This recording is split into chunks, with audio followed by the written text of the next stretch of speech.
सभी सुनने वालों को हर हर महादेव। आज हम सुनेंगे शिव महापुराण के महात्म्य की तृतीय अध्याय, जिसमें हम जानेंगे चंचुला का पाप से भय और संसार से वैराग्य कैसे मिला। सैनिक जी बोले, हे महाभाग सूत जी, आप सर्वज्ञ हैं। हे महामते, आपके कृपा प्रसाद से मैं बारंबार कृतार्थ हुआ। इस इतिहास को सुनकर मेरा मन अत्यंत आनंद में निमग्न हो रहा है। अतः अब भगवान शिव में प्रेम बढ़ाने वाली शिव संबंधिनी दूसरी कथा को भी कहिए। अमृत पीने वालों को लोक में कहीं मुक्ति नहीं प्राप्त होती है, किंतु भगवान शंकर के कथामृत का पान तो प्रत्यक्ष ही मुक्ति देने वाला है। सदाशिव की जिस कथा के सुनने मात्र से मनुष्य शिवलोक को प्राप्त कर लेता है, वह कथा धन्य है और कथा का श्रवण करने वाले आप भी धन्य है। सूत जी बोले, हे सौनक, सुनिए, मैं आपके सामने गोपनीय कथा वस्तु का भी वर्णन करूँगा, क्योंकि आप शिव भक्तों में अग्रगण्य तथा वेदवत्ताओं में श्रेष्ठ है। समुद्र के निकटवर्ती प्रदेश में एक बास्कल्य नामक ग्राम है, जहाँ वैदिक धर्म से विमुख महापापी द्विज निवास करते थे। वे सबके सब बड़े दुष्ट है। उनका मन दूषित विषय भोगों में लगा ही रहता था। वे न देवताओं पर विश्वास करते थे, ना ही भाग्य पर। वे सभी कुटिल वृत्ति वाले, किसानी करते थे, भांति भांति के घातक अस्त्र शास्त्र रखते थे। वे पर स्त्री गमन करने वाले और खल है। ज्ञान, वैराग्य तथा सद्धर्म को वे बिल्कुल ही नहीं जानते थे। वे सभी पशु बुद्धि वाले और सदा दूषित बातों को सुनने में ही संलग्न रहते थे। जहाँ के द्विज ऐसे हो, वहाँ के अन्य वर्णों के विषय में तो क्या कहा जाए। अन्य वर्णों के लोग भी उन्हीं की भांति कुत्सित विचार रखने वाले, स्वधर्म विमुख एवं खल है। वे सदा कुकर्म में लगे रहते थे और नित्य ही विषय भोगों में ही डूबे रहते थे। वहाँ की सब स्त्रियाँ भी कुटिल स्वभाव की और स्वेच्छारिणी, पाप सक्त, कुत्सित विचार वाली और व्यभिचारिणी है। वे सद्व्यवहार तथा सदाचार से सर्वथा शून्य है।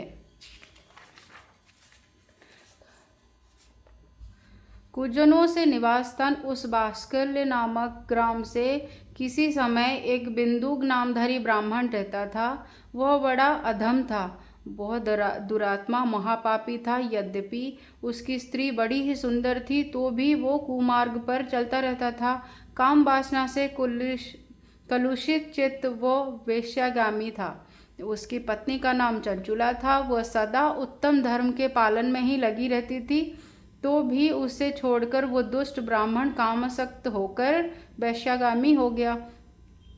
इस तरह कुकर्म से लगे हुए बिंदु के बहुत वर्ष व्यतीत हो गए। उसकी स्त्री चंचुला काम से पीड़ित होने पर वो सर्व धर्मनाश के भय से क्लेश सहकर भी दीर्घ काल तक धर्म से भ्रष्ट नहीं हुई, परंतु दुराचारी पति के आचरणों से प्रभावित होने के कारण काम पीड़ित हो आगे चलकर वो स्त्री भी दुराचारिणी हो गई।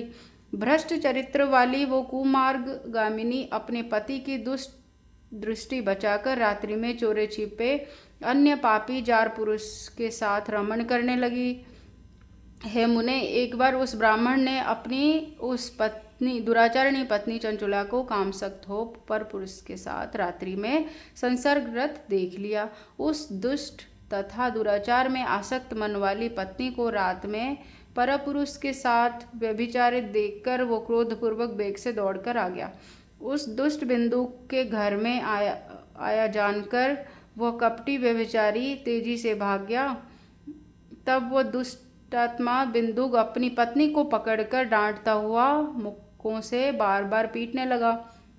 वो व्यभिचारिणी दुष्टा नारी चंचुला पीटी जाने पर कुपित होकर निर्भयता पूर्वक अपने दुष्ट पति बिंदुक से कहने लगी। चंचुला बोली, मुझ पतिपरायण युवती पत्नी को छोड़कर आप कुबुद्धि बस प्रतिदिन वेश्याओं के साथ इच्छानुसार रमण करते हैं। आप ही बताए कि मैं रूपवती तथा काम सचित्त वाली मुझ युवती की पति संग के बिना क्या गति होगी।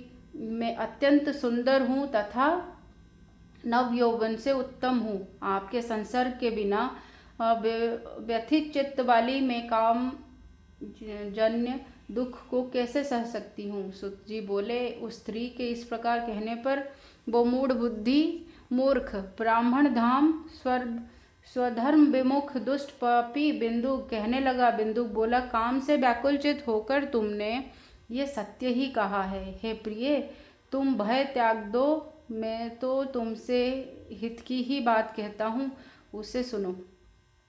तुम निर्भय होकर नित्य पर पुरुषों के साथ संसर्ग करो, उन्हें संतुष्ट करके उनसे धन खींचो। वो सारा धन वेश्याओं के प्रति आसक्त मन वाले मुझको दे दिया करो, उसमें तुम्हारा और मेरा दोनों का ही स्वार्थ सिद्ध हो जाएगा। सुत जी बोले, पति का ये वचन सुनकर उनकी पति चंचुला ने प्रसन्न होकर उनकी बात मान ली। उन दोनों दुराचारी पति पत्नी ने इस प्रकार समझौता कर लिया तथा वे दोनों निर्भय चित्त से कुकर्म में लीन हो गए। इस तरह दुराचार में डूबे हुए उन्मूढ़ी चित्त वाले पति पत्नी का बहुत सा समय बीत गया। तदंतर शूद्र जातीय वैश्या का पति बना हुआ वो दूषित बुद्धि वाला दुष्ट ब्राह्मण बिंदुक समय अनुसार मृत्यु को प्राप्त होकर नरक में जा पड़ा। बहुत दिनों तक नरक में दुख भोगकर वो मूढ़ बुद्धि पापी विंध्य पर्वत पर भयंकर पिशाच बन गया। इधर उस दुराचारी पति बिंदुक के मर जाने पर वो मूढ़ हृदया चंचुला बहुत समय तक पुत्रों के साथ घर में रहती रही। इस प्रकार प्रेम पूर्वक कामसक्त होकर जराओं के साथ विहार करती हुई वो उस चंचुला नामक स्त्री का कुछ यौवन समय के साथ ढलने लगा। एक दिन देवयोग से किसी पुण्य पर्व के आने पर वो स्त्री भाई बंधुओं के साथ गोकर्ण क्षेत्र में गई। तीर्थ यात्रियों के संग से उसने उस समय जाकर किसी तीर्थ के जल में स्नान किया। फिर वो साधारण मेला देखने की दृष्टि से बंधुजनों के साथ यंत्र तंत्र घूमने लगी। घूमती घामती किसी देव मंदिर में उसने एक दैवज ब्राह्मण के मुख से भगवान शिव की परम पवित्र और मंगलकारिणी उत्तम पौराणिक कथा को सुनी। कथावाचक ब्राह्मण कह रहे थे कि जो स्त्रियां पर पुरुषों के साथ व्यभिचार करती है वो मरने के बाद जब यमलोक में जाती है तब यमराज के दूत उनकी योनि में तपे हुए लोहे का परिघ डालते हैं। पौराणिक ब्राह्मण के मुख से ये वैराग्य बढ़ाने वाली कथा सुनकर चंचुला भय से व्याकुल हो और वहाँ कांपने लगी। जब कथा संपन्न हुई तो लोग वहाँ से बाहर चले गए। तब वो भयभीत हो नारी एकांत में शिव पुराण की कथा वाँचने वाले उन ब्राह्मण से कहने लगी। चंचुला ने कहा, हे ब्राह्मण, मैं अपने धर्म को नहीं जानती थी, इसलिए मेरे द्वारा एक बहुत बड़ा दुराचार हो गया। स्वामिन, इसे सुनकर मेरे ऊपर अनुपम कृपा करके मेरा उद्धार कीजिए। हे प्रभु, मैंने मूढ़ बुद्धि के कारण घोर पाप किया है। मैंने कामात्म होकर अपनी संपूर्ण युवावस्था व्यभिचारी में बिता दिए। आज वैराग्य रस से ओतप्रोत आपसे ये प्रवचन को सुनकर मुझे बड़ा भय लग रहा है। मैं कांप उठी हूँ और मुझे इस पाप संसार के वैराग हो गया है। मुझ मूढ़ चित्त वाली पापिनी को धिक्कार है। मैं सर्वथा निंदा के योग्य हूँ। मैं कुश्चित विषयों में फंसी हुई हूँ और अपने धर्म से विमुख हो गई हूँ। थोड़े से सुख के लिए मैंने अपने हित का नाश करने वाला तथा भयंकर कष्ट देने वाला घोर पाप मैंने अनजाने में ही कर डाले। हाय, ना जाने किस किस पर कष्टदायक दुर्गति में मुझे पड़ना पड़ेगा। वो कौन बुद्धिमान पुरुष कुमार्ग में मन लगाने वाले मुझ पापिनी के साथ देगा। मृत्यु काल में उन भयंकर यमदूतों से कैसे देखूंगी जब वे बलपूर्वक मेरे गले में फंदे डालकर मुझे बांधेंगे, और तब मैं कैसे धीरज धारण कर सकूंगी।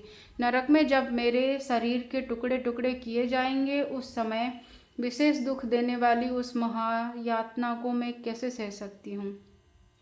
दुख और शोक से ग्रस्त होकर मैं दिन में सहज इंद्रिय व्यापार और रात्रि में नींद में कैसे प्राप्त कर सकूंगी। हाय, मैं तो मारी गई, मैं जल गई, मेरा हृदय विदीर्ण हो गया है। मैं सर्व प्रकार से नष्ट हो गई, क्योंकि मैं हर तरह से पाप में डूब रही हूँ। हे विधाता, मुझ पापिनी को आपने हठात ऐसी दुर्बुद्धि क्यों दी जो सभी प्रकार का सुख देने वाले इस अधर्म से दूर कर देती है। हे द्विज, शूल से बिंधा हुआ व्यक्ति ऊंचे पर्वत शिखर से गिरने पर जैसा घोर कष्ट पाता है, उससे भी करोड़ों गुना कष्ट मुझे मिलेंगे। सैकड़ों अश्वमेध यज्ञ के करके अथवा सैकड़ों वर्षों तक गंगा स्नान करने पर भी मेरे इस घोर पापों को शुद्धिकरण संभव नहीं दिख रही। मैं क्या करूं, कहाँ जाऊं, किसका आश्रय लूं? मुझ नरकगामिनी इस संसार में कौन रक्षा करेगा? हे ब्राह्मण, आप ही मेरे गुरु हैं, आप ही माता है और आप ही पिता है। आपकी शरण में मैं आई हूँ, मुझ दिन अबला कर उद्धार कीजिए प्रभु, उद्धार कीजिए। सूत जी बोले, हे सैनिक, इस प्रकार खेद और वैराग्य से युक्त हुई चंचुला के ब्राह्मण के चरणों में गिर पड़ी। तब उन बुद्धिमान ब्राह्मण ने कृपा पूर्वक उन्हें उठाकर इस प्रकार कहा। इस प्रकार श्री स्कंद महापुराण के अंतर्गत शिव महापुराण महात्म्यों में चंचुला वैराग्य वर्णन नामक तीसरा अध्याय पूर्ण हुआ। अब हम जानेंगे चतुर्थ अध्याय में क्या हुआ चंचुला के साथ। चंचुला की प्रार्थना से ब्राह्मण का उसे पूरा शिव पुराण सुनाना, समय अनुसार शरीर छोड़कर शिवलोक में जाकर चंचुला पार्वती जी की सखी होना। ब्राह्मण बोले, सौभाग्य की बात है कि भगवान शंकर की कृपा से शिव महापुराण की इस वैराग्य युक्त तथा श्रेष्ठ कथा को सुनकर उन्हें समय पर चेत हो गया। हे ब्राह्मण पत्नी, तुम डरो मत, भगवान शिव की शरण में जाओ। शिव की कृपा से सारा पाप तत्काल ही नष्ट हो जाता है। मैं तुमसे भगवान शिव की कृति कथा से युक्त उस परम वस्तु का वर्णन करूंगा, जिससे तुम्हें सदा सुख देने वाली उत्तम गति प्राप्त होगी। शिव की उत्तम कथा सुनने से ही तुम्हारी बुद्धि से इस तरह पश्चाताप युक्त एवं शुद्ध हो गई है, साथ ही तुम्हारे मन में विषय की प्रति वैराग्य हो गया है। पश्चाताप ही पाप करने वाले पापियों के लिए सबसे बड़ा प्रायश्चित है। सत्पुरुषों ने सबके लिए पश्चाताप को ही समस्त पापों का शोधक बताया है। पश्चाताप से ही पापों की शुद्धि होती है। जो पश्चाताप करता है वही वास्तव में पापों को प्रायश्चित करता है, क्योंकि सत्पुरुषों ने समस्त पापों की शुद्धि के लिए जैसे प्रायश्चित का उपदेश किया है, वह सब पश्चाताप से संपन्न हो जाता है। जो पुरुष विधि पूर्वक प्रायश्चित करके निर्भय हो जाता है पर अपने कुकर्म के लिए पश्चाताप नहीं करता है, उसे प्राय उत्तम गति नहीं प्राप्त होती, परंतु जिसे अपने कुकृत्य पर हार्दिक पश्चाताप होता है वह अवश्य उत्तम गति का भागी होता है, इसमें संशय नहीं है। इस शिव पुराण की कथा सुनने से ही जैसी चित्त शुद्धि होती है, वैसे ही दूसरे उपयोगियों में नहीं होती। जैसे दर्पण साफ करने पर निर्मल हो जाता है, उसी प्रकार इस शिव पुराण की कथा से चित्त अत्यंत शुद्ध हो जाता है, इसमें कोई संशय नहीं है। मनुष्यों के शुद्ध चित्त में जगदम्बा पार्वती सहित भगवान शिव विराजमान रहते हैं। इससे वो विश्वात्मा पुरुष श्री श्याम सदाशिव के परम पद को प्राप्त होता है। इस प्रकार यह कथा रूपी साधन सभी प्राणियों के लिए उपकारी है। इसी कारण महादेव जी ने इसे आग्रहपूर्वक प्रकट किया है। इस कथा से भगवान उमापति का ध्यान सिद्ध हो जाता है। उस ध्यान से परम ज्ञान और उसके मोक्ष की प्राप्ति निश्चय ही हो जाती है। भगवान शंकर के ध्यान में मग्न हुए बिना भी यदि कोई इस कथा को ही मात्र सुन लेता है, वह दूसरे जन्म में भगवान ध्यान को सिद्ध कर परम पद को प्राप्त कर लेता है। इस कथा के श्रवण से भगवान शंकर के ध्यान को प्राप्त कर पश्चाताप करने वाले पापी पुरुष सिद्धि को प्राप्त हो गए। उस समय कथा का वर्णन समस्त मनुष्य के लिए कल्याण का बीज है, अतः यथोचित शास्त्रों के मार्ग से उसकी आराधना अथवा सेवा करनी चाहिए। ये कथा श्रवण भव बंधन रूपी रोग का नाश करने वाला है। भगवान शिव की कथा को सुनकर फिर अपने हृदय में उसका मनन एवं निधि निधि ध्यान करने से पूर्णतः चित्त को शुद्धि मिलती है। चित्त शुद्धि होने से महेश्वर की भक्ति अपने दोनों पुत्रों ज्ञान और वैराग्य के साथ निश्चय ही प्रकट होती है। तत्पश्चात महेश्वर के अनुग्रह से दिव्य मुक्ति प्राप्त होती है, इसमें कोई संशय नहीं है। जो शिव भक्ति से वंचित है उसे पशु ही समझना चाहिए, क्योंकि उसका चित्त माया के बंधन में आसक्त है। वो निश्चय ही संसार बंधन से मुक्त नहीं हो पा रहा है। ब्राह्मण पत्नी, इसलिए तुम विषयों से मन को हटा लो और इस भक्ति भाव से भगवान शंकर की इस परम पावन कथा को सुनो। परमात्मा शंकर की इस कथा को सुनने से तुम्हारी चित्त की शुद्धि होगी, उससे तुम्हें मोक्ष की भी प्राप्ति हो जाएगी। निर्मल चित्त से भगवान शिव के चरण बिंद को चिंतन करने वाली एक ही जन्म में ही मुक्त हो जाती है। यह मैं तुमसे सत्य कह रहा हूँ। सूत बोले, सैनक, इतना कहकर वे श्रेष्ठ शिव भक्त ब्राह्मण मौन हो गए। इतना उनका हृदय करुणा के आर्द्र हो गया। वे शुद्ध चित्त महात्मा भगवान शिव के ध्यान में मग्न हो गए। तदंतर बिंदु की पत्नी चंचुला मन ही मन प्रसन्न हो उठी। ब्राह्मण का उस उपदेश को सुनकर उसके नेत्रों से आनंद के आंसू छलकने लगे। वो ब्राह्मण पत्नी चंचुला हर्षित हृदय से उन श्रेष्ठ ब्राह्मण के चरणों पर गिर पड़ी और हाथ जोड़कर बोली, हे मैं तो कृतार्थ हो गई। तत्पश्चात उठकर वैराग्युक्त तथा उत्तम बुद्धि वाले वो स्त्री जो अपनी पापों के कारण आतंकित थी, उन महान शिव भक्त ब्राह्मण से हाथ जोड़कर गद्य वाणी में कहने लगी। चंचुला बोली, हे ब्राह्मण, शिव भक्त में श्रेष्ठ है स्वामिन, आप धन्य है। परमार्थदर्शी और सदा परोपकार में लगे रहते, इसीलिए आप श्रेष्ठ साधु पुरुषों में प्रशंसा के योग्य है। साधु, मैं नरक में समुद्र में गिर रही हूँ, आप मेरा उद्धार कीजिए। पौराणिक अर्थ तत्व से संपन्न जिस सुंदर शिव पुराण की कथा को सुनकर मेरे मन में संपूर्ण विषय में वैराग्य उत्पन्न हो गया है, उसी शिव पुराण को सुनने के लिए इस प्रकार मेरे मन में बड़ी श्रद्धा हो रही है। सूत जी बोले, ऐसा कहकर जो हाथ जोड़कर उनका अनुग्रह पाकर चंचुला उस शिव पुराण की कथा को सुनने की इच्छा मन में लिए उन ब्राह्मण देवताओं की सेवा में तत्पर वहाँ पे रहने लगी।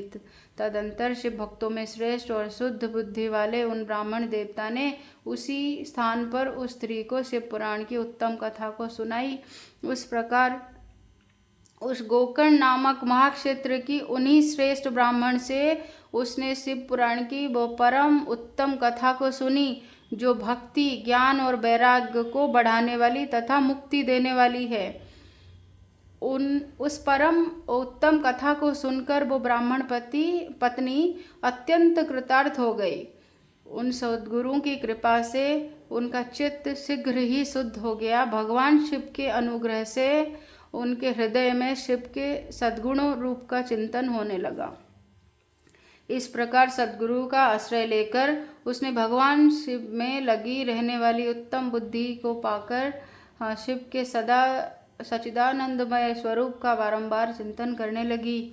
वो प्रतिदिन तीर्थ के जल में स्नान करके जटा और बक्कल धारण करने लगी और समूची देह में भस्म लगाकर रुद्राक्ष के आभूषण धारण करने लगी। वो भगवान शिव के नाम जप में रहने लगी। संयमित वाणी और अल्पाहार करके गुरु के बताए मार्ग से ही शिव जी को प्रसन्न करने लगी है। सौनक, इस प्रकार शंभु का वो उत्तम ध्यान करते हुए चंचुला को बहुत सा समय बीत गया। तत्पश्चात समय के पूर्ण होने पर भक्ति, ज्ञान और वैराग्य से युक्त हुई चंचुला ने अपने शरीर को बिना किसी कष्ट के त्याग दिया। इतने में ही त्रिपुर शत्रु भगवान शिव को भेजा हुआ एक दिव्य विमान द्रुत गति से वहां पहुंचा, जो उसके अपने गणों से संयुक्त भांति भांति के शोभा साधनों से संपन्न था। चंचुला उस विमान पर आरूढ़ हुई और भगवान शिव के श्रेष्ठ पार्षदों ने उन्हें तत्काल ही शिवपुरी में पहुंचा दिया। उसके सारे मल धुल गए थे। वह दिव्य धारिणी दिव्यांगना हो गई थी। उसके दिव्य अवयव उसकी शोभा बढ़ाते थे। मस्तक पर अर्धचंद्र का मुकुट धारण किए हुए वो गौरांगी देवी शोभाशाली दिव्य आभूषणों में विभूषित थी। वहां पहुंचकर उसने त्रिनेत्रधारी महादेव जी को देखा। ब्रह्मा विष्णु आदि देवता उन सनातन शिव की सेवा कर रहे थे। गणेश, भृंगी, नंदीश, वीरभद्र, स्वर आदि गण उत्तम भक्ति के साथ उनकी उपासना कर रहे थे। उनकी अंग कांति करोड़ों की सूर्यों के समान प्रकाशित हो रही थी। कंठ में नील चिन्ह शोभा पाता था। उनके 5 मुख थे और उनके प्रत्येक मुख में 3-3 नेत्र थे। मस्तक पर अर्धचंद्राकार मुकुट शोभा देता था। उन्होंने अपने वामांग में गौरी देवी को बैठा रखा था। वो विद्युत पुंज के समान प्रकाशित थी। गौरीपति महादेव जी की कांति कपूर के समान गौर थी और उन्होंने सभी अलंकार धारण कर रखे थे। उनका सारा शरीर श्वेत भस्म से भासित था। शरीर पर श्वेत वस्त्र शोभा पा रहे थे। वे अत्यंत उज्ज्वल वर्ण के थे। इस प्रकार परम उज्ज्वल भगवान शंकर का दर्शन करके वह ब्राह्मण पत्नी चंचुला बहुत प्रसन्न हुई। अत्यंत प्रीतियुक्त होकर उसने बड़ी उतावली से साथ भगवान शंकर को बारंबार प्रणाम किया। फिर हाथ जोड़कर वो प्रेम और आनंद सहित संतोष से युक्त विनीत भाव से खड़ी हो गई।